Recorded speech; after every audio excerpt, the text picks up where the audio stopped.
ये लोग तो विरोधी हैं, एंटी मोदी हैं। इसमें एंटी मोदी की क्या बात है?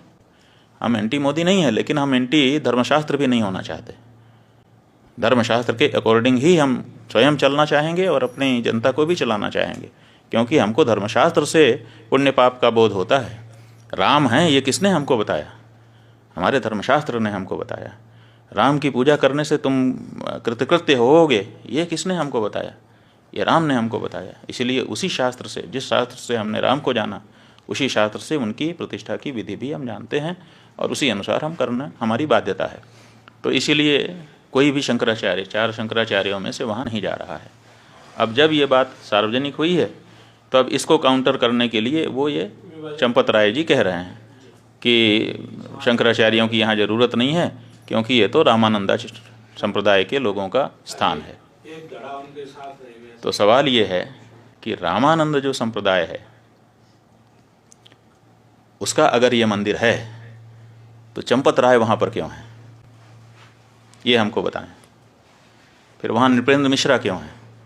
फिर वहाँ पर वो राजा साहब क्यों हैं? फिर वहाँ पर वो चौपाल क्यों है, जो भाजपा का पटना का चुनाव लड़ने वाला व्यक्ति है? वहाँ पर और दूसरे लोग क्यों हैं? फिर ये लोग हटें और हट करके रामानंद संप्रदाय को सौंपें, प्रतिष्ठा के पहले सौंप दें। रामानंद संप्रदाय के लोग ही वहाँ प्रतिष्ठा करेंगे, हमें मंजूर है। ट्रस्ट में सारे लोग त्यागपत्र दें। रामानंद संप्रदाय के जो साधु महात्मा हैं, रामानंद संप्रदाय के जो आचार्य हैं, उनको ट्रस्ट को जिम्मेदारी सौंपी जाए और वो लोग प्रतिष्ठा करें। हम स्वागत करेंगे चंपत राय जी की इस बात का, हमें कोई दिक्कत नहीं होगी। हमें दिक्कत इस बात की है कि साधु संतों को हटा करके ये कार्यकर्ता लोग वहाँ पर बैठे हैं और साधु संतों में भेद डालने की बात कर रहे हैं। जब चंदा ले रहे थे उस समय क्यों नहीं ये घोषित किया कि ये रामानंद संप्रदाय का मंदिर है, रामानंद संप्रदाय के लोग देते? उस समय तो आपने पूरे देश के सनातन धर्मियों से लिया, उस समय हम लोगों से भी चंदा लिया। जब शंकराचार्य जी का मंदिर नहीं है तो शंकराचार्य से चंदा क्यों स्वीकार किया आपने? उस समय ये स्पष्टता क्यों नहीं की? आपने पूरे देश से, हर हिंदुस्तानी से, हर राम भक्त से, वो किसी भी संप्रदाय का हो, उससे चंदा लिया और उस चंदे के ऊपर आप ट्रस्टी बन करके बैठे और बैठने के बाद अब कह रहे हैं कि ये रामानंद संप्रदाय का मंदिर है। ये अनैतिक है। और अगर आप ये कह रहे हैं, हमको बड़ी प्रसन्नता है। बिल्कुल सही, रामानंद संप्रदाय हमारा है। इसलिए चंपत राय जी, अगर आप में थोड़ी भी नैतिकता बची हुई है तो त्यागपत्र दीजिए और रामानंद संप्रदाय के साधुओं को ट्रस्ट सौंपिए।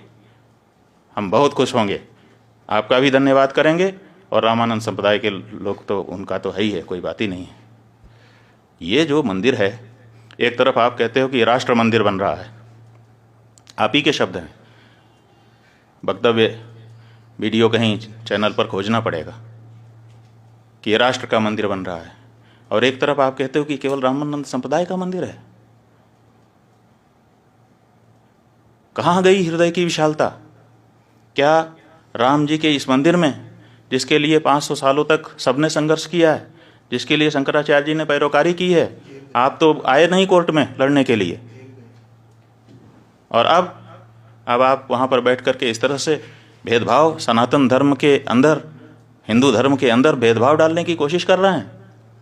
नहीं, ये गलत है। ये मंदिर समस्त सनातन धर्मियों का है, ये मंदिर समस्त हिंदुओं का है। और अगर नहीं है, आपकी बात हम मानने के लिए तैयार हैं कि चलो रामानंद संप्रदाय का है, तो तुरंत ये ट्रस्ट के जितने लोग हैं त्यागपत्र दें आपके सहित, और रामानंद संप्रदाय के जो आचार्य हों और उनके जो साधु संत हों, विशेष करके निर्मोही अखाड़ा ही वहाँ पर पहले पूजा करता रहा है, तो उसको पूजा का अधिकार दीजिए। आप अलग से पुजारी क्यों भर्ती कर रहे हैं? फिर निर्मोही अखाड़ा सैकड़ों वर्षों से वहाँ पूजा करता रहा, आपने उसको हटा दिया है और हटा करके आप नए पुजारी ट्रेनिंग करवा करके उनकी भर्ती कर रहे हैं, और कहते हैं कि ब्राह्मण नहीं होगा तो क्षत्रिय नहीं होगा तो शूद्र नहीं होगा।